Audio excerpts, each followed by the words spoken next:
মহাসপ্তমীর অনেক অনেক শুভেচ্ছা এবং অভিনন্দন। আশা করছি যে যেখান থেকে দেখছেন সকলে ভালো আছেন, সুস্থ আছেন। আমরাও ভালো আছি। আর এই পুজোর দিনগুলো আপনাদের ভালোভাবে কেটে উঠুক, সেটা ঈশ্বরের কাছে প্রার্থনা করি। আজকে চলে এসেছি তাহেরপুরের পুজো পরিক্রমা নিয়ে। তাহেরপুরেও কিন্তু খুব সুন্দর সুন্দর পুজো হয়। এটা চারধাম মন্দির করা হয়েছে খুব সুন্দর করে। এখানে প্রতি বছরই বেশ সুন্দর সুন্দর পুজো হয়।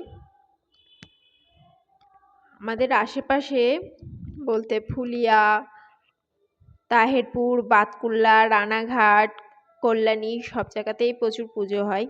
তার মধ্যে অন্যতম হলো তাহেরপুরের পুজো। আমরা এই দুপুরেই বেরিয়েছি, কেননা সন্ধ্যার পর তো বিকেল হলেই প্রচুর ভিড় হয়ে যায়। প্রচণ্ড রোদ ছিল, এই রোদের মধ্যে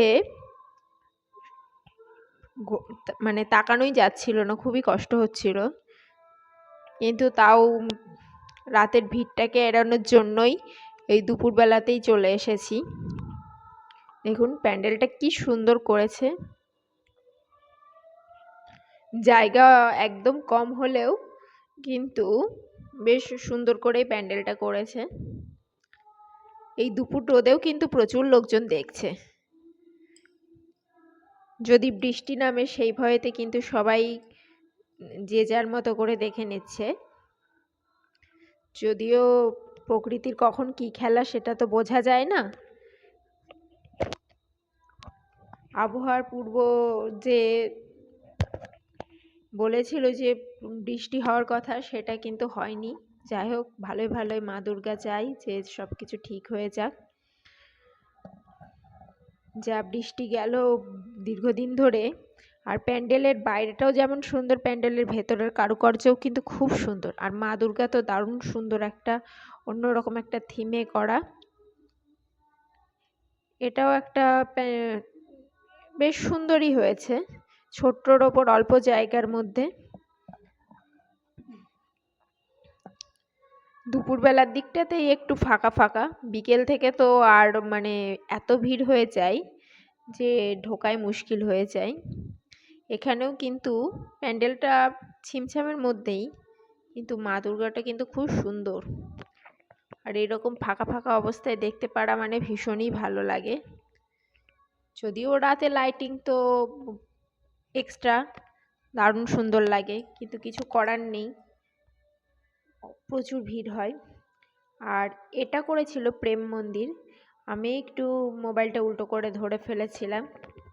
আসলে এত রোদ, তাকানো যাচ্ছে না, বোঝা যাচ্ছে না, কিন্তু কত সুন্দর কাজটা করেছে। ভেতরেও দারুণ সুন্দর কাজ, আর মা দুর্গাকেও সাজানো হয়েছে ভীষণ সুন্দর। প্রেম মন্দিরের যে আদলটা সেইভাবেই তৈরি করা হয়েছে এই প্যান্ডেলটা। তাহেরপুরে বেশ বড় বড় অনেক কটাই পুজো হয়, আর প্রচুর দর্শনার্থীরা আসেন বিভিন্ন জায়গা থেকে। বাতকুল্লা যেরকম ফেমাস আছে, তাহেরপুরেও কিন্তু সেম প্রচুর ভিড় হয়। আর এটা করা হয়েছে হলো বেনারসের ঘাট। এটাও কিন্তু দারুণ সুন্দর।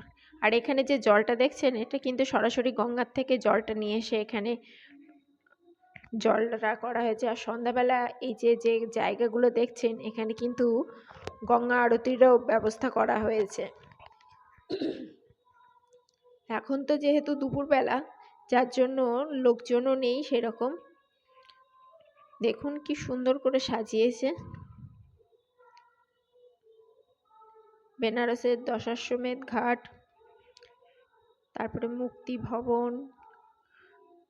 আর ভেতরটাও কিন্তু একটা অদ্ভুত সুন্দর একটা আলো দিয়ে দারুণ সুন্দর করে সাজানো। মা দুর্গাটার থিমটা একটু অন্যরকম। এক চালার মধ্যেই করা ঠাকুরগুলো কিন্তু দেখতে ভালোই লাগে, কিন্তু থিমের ঠাকুরও কিন্তু যথেষ্ট সুন্দর লাগে।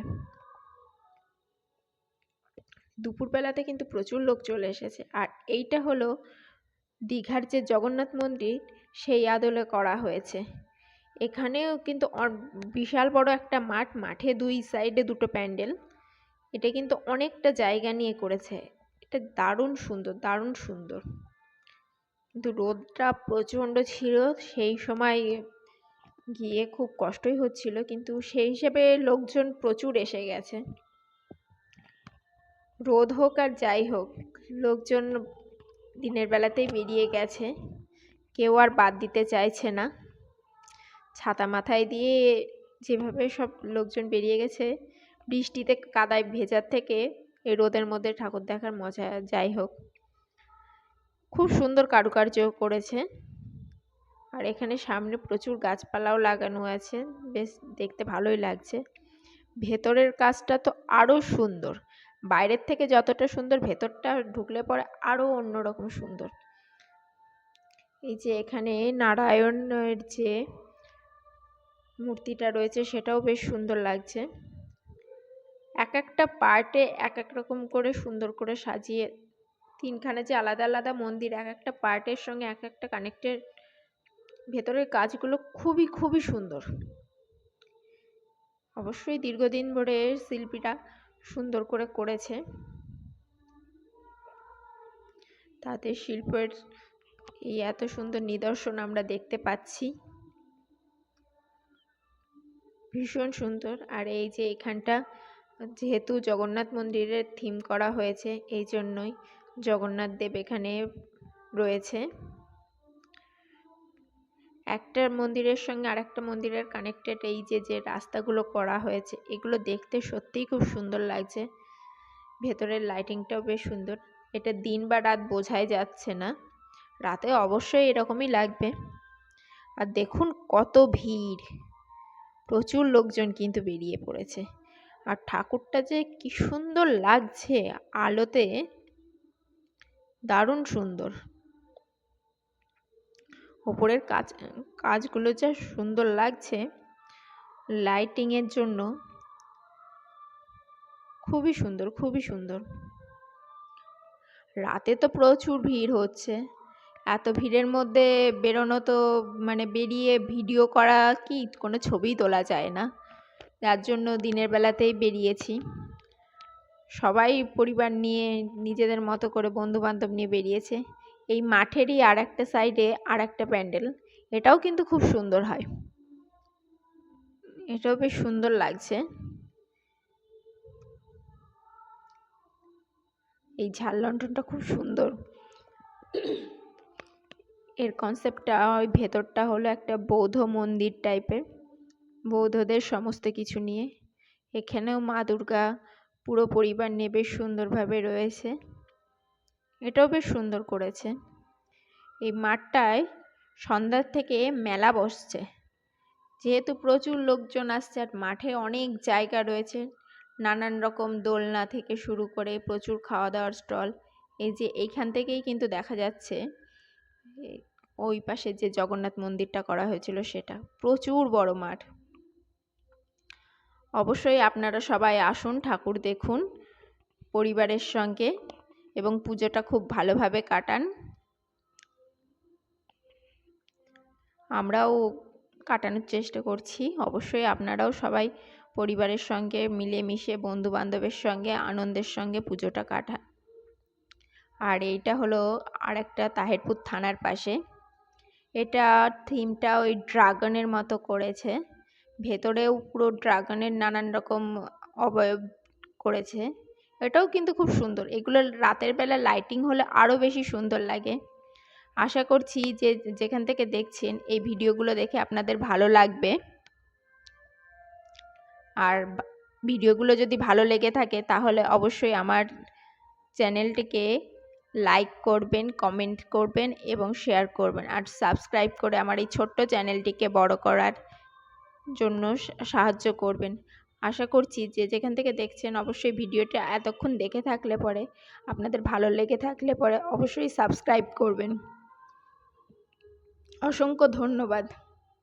দেখুন ভেতরের কারুকার্য ভীষণ সুন্দর, ড্রাগনগুলো বেশ ভালোই লাগছে, ভীষণ সুন্দর কারুকার্য করা। আপনারা সবাই আসুন, আপনাদের পরিবার নিয়ে এসে প্রতিমা দর্শন করুন এবং আপনাদের পুজো খুব ভালো কাটুক। আজকের মতো এখানেই রাখছি। অবশ্যই চ্যানেলটিকে সাবস্ক্রাইব করুন এবং পাশে থাকুন।